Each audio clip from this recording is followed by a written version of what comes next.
नमस्कार, मैं अभिषेक दुबे। महाराष्ट्र टीवी 24 के देश विदेश की खबरों में आप सभी का स्वागत है। जम्मू और कश्मीर विधानसभा दूसरे चरण के लिए आज मतदान है। इस चरण में 6 जिलों की 26 विधानसभा सीटों पर वोटिंग होगी, जिनमें 3 जिले जम्मू डिवीजन में है और 3 जिले घाटी के शामिल है। इस चरण के प्रमुख उम्मीदवारों में पूर्व मुख्यमंत्री उमर अब्दुल्ला, जेकेपीसीसी अध्यक्ष तारिक हमीद कर्रा और बीजेपी जम्मू कश्मीर प्रमुख रविंदर रैना भी शामिल है।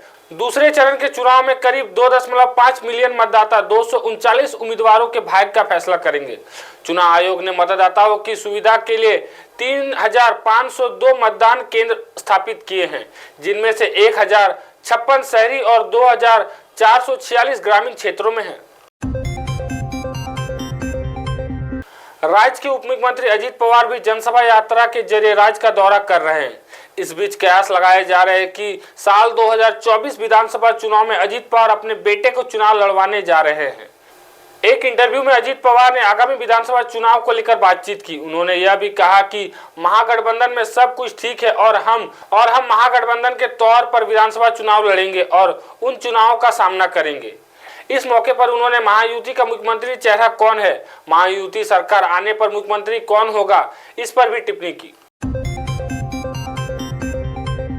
महाराष्ट्र में साल के आखिरी तक विधानसभा चुनाव होने हैं। उम्मीद है कि जम्मू कश्मीर और हरियाणा के चुनाव के बाद इलेक्शन कमीशन राज्य में चुनावों की घोषणा कर सकता है।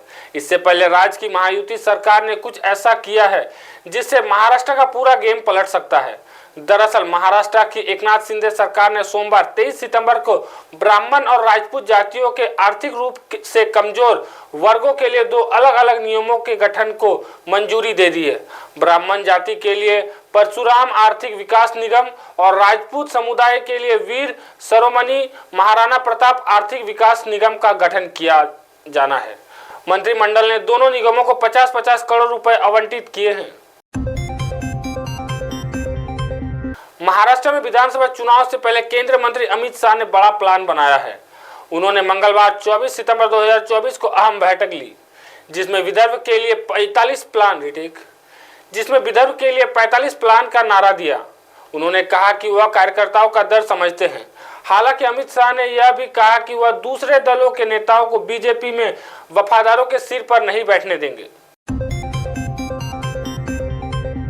झारखंड और महाराष्ट्र में भी चुनाव इसी साल होने के हैं।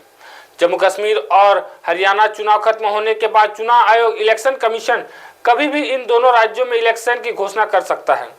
ऐसे में राजनीतिक दलों का फोकस इन राज्यों पर भी है। महाराष्ट्र में बीजेपी ने तैयारी भी शुरू कर दी है। बीजेपी अपने घटक दलों के साथ सीट शेयरिंग को लेकर लगातार चर्चा कर रही है और इसी क्रम में रविवार 22 सितंबर को ऑल झारखंड स्टूडेंट यूनियन आईसू प्रमुख सुदेश महतो और केंद्रीय गृह मंत्री अमित शाह की मुलाकात हुई। यह बैठक करीब 1 घंटे तक चली और झारखंड में एनडीए को स्वरूप देने पर चर्चा की गई। सूत्रों की माने तो बीजेपी राज्य में आईसू और जेडीयू के साथ गठबंधन करेगी और इसी के तहत सीट शेयरिंग फॉर्मूला तैयार किया जाएगा। केंद्रीय मंत्री और हरियाणा के पूर्व मुख्यमंत्री मनोहर लाल खट्टर ने कई सवालों का जवाब दिया। इस दौरान उन्होंने कांग्रेस नेता कुमारी शैलजा किसान आंदोलन के मुद्दे पर बात की। साथ ही इस बात की भी जवाब दिया कि उन्हें हरियाणा के मुख्यमंत्री पद से हटाकर केंद्र में लाने का फैसला पार्टी ने क्यों लिया। लोकसभा चुनाव से 6 महीने पहले हरियाणा के मुख्यमंत्री पद की कुर्सी क्यों बदली और केंद्र राजनीति में क्यों लाया गया।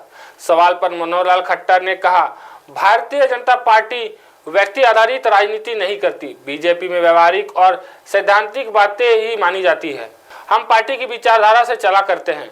व्यक्ति आते जाते हैं और इससे फर्क नहीं पड़ता। जेडीयू मंत्री अशोक चौधरी के एक ट्वीट के बाद बिहार में नेताओं की प्रतिक्रिया जारी है। मंगलवार 24 सितंबर को अशोक चौधरी के ट्वीट पर अब उपेंद्र कुशवाहा ने बड़ा बयान दिया है। राष्ट्रीय लोक मोर्चा के अध्यक्ष और राज्यसभा सांसद उपेंद्र कुशवाहा ने कहा कि अशोक चौधरी का ट्वीट बहुत ही आपत्तिजनक है। नीतीश कुमार की उम्र से क्या लेना देना है। नीतीश कुमार का योगदान बिहार के लिए इतना शानदार रहा कि हमेशा उनको इतिहास याद रखेगा।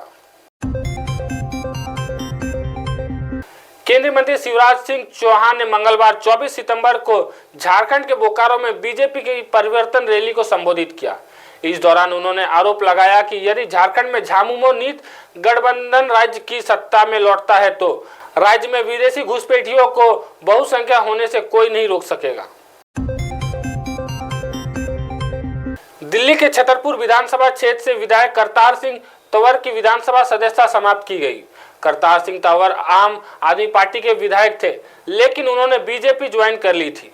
दिल्ली विधानसभा अध्यक्ष के निर्देश पर जारी आदेश के मुताबिक 10 जुलाई से करतार सिंह तंवर की विधानसभा सदस्यता समाप्त कर दी गई। बदलापुर रेप केस के आरोपी अक्षय सिंधे के एनकाउंटर के मामले की जांच जल्द ही सीआईडी के हाथों में जा सकती है। इसको लेकर थाने पुलिस ने सीआईडी को पत्र लिखा है। अब थाने पुलिस का कहना है कि मुमरा पुलिस में दर्ज केस सीआईडी अपने हाथ में ले सकती है। थाने पुलिस ने सीआईडी को पत्र लिखकर हिरासत में हुई मौत की जांच के दिशा निर्देश के अनुसार अक्षय सिंधे की मौत के मामले की जांच करने का अनुरोध किया है। थाने पुलिस का कहना है कि सीआईडी जल्द ही मुमरा पुलिस में दर्ज मामले को अपने हाथ में ले लेगी। फिलहाल देश विदेश की खबरों में इतना ही। वक्त तो चला एक छोटे से ब्रेक का। ब्रेक के बाद फिर मिलेंगे, तब तक देखते रहिए महाराष्ट्र टीवी 24। नमस्कार।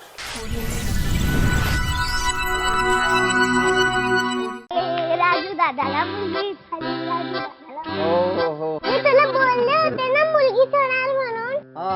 तू बोलली होती बर का। आता मी तुला 5,000 रुपये देणार आहे आणि पहिली शाळेत घातलं की 6,000 रुपये। आणि हो, जेव्हा ती 6वीत जाईल ना तेव्हा 7,000 रुपये आणि 11वीत जाईल तेव्हा 8,000 रुपये मी तिला देणार आहे। एवढंच नाही, ती 18 वर्षाची झाली की 75,000 रुपये द्यायला मी तयार आहे। एवढे पैसे? आता तुम्ही सगळे मिळून माझी चेष्टा करताय ना? काय? नाही रे दादा, तुला फक्त जवळपासच्या अंगणवाडीमध्ये जाऊन लेक लाडकी योजनेमध्ये तुझ्या मुलीच्या नावाची नोंदणी करायची। एवढंच करायचं होय? धन्यवाद बर का माझ्या लेकींना। या लहान मुलींप्रमाणेच आपल्या जवळच्या गरजू लोकांना लेक लाडकी योजनेची माहिती देऊयात आणि आपल्या लेकींचे उज्ज्वल भवितव्य घडवण्यासाठी हातभार लावूया। लाडक्या लेकीच्या पंखांना बळ हीच आहे महाराष्ट्र सरकारची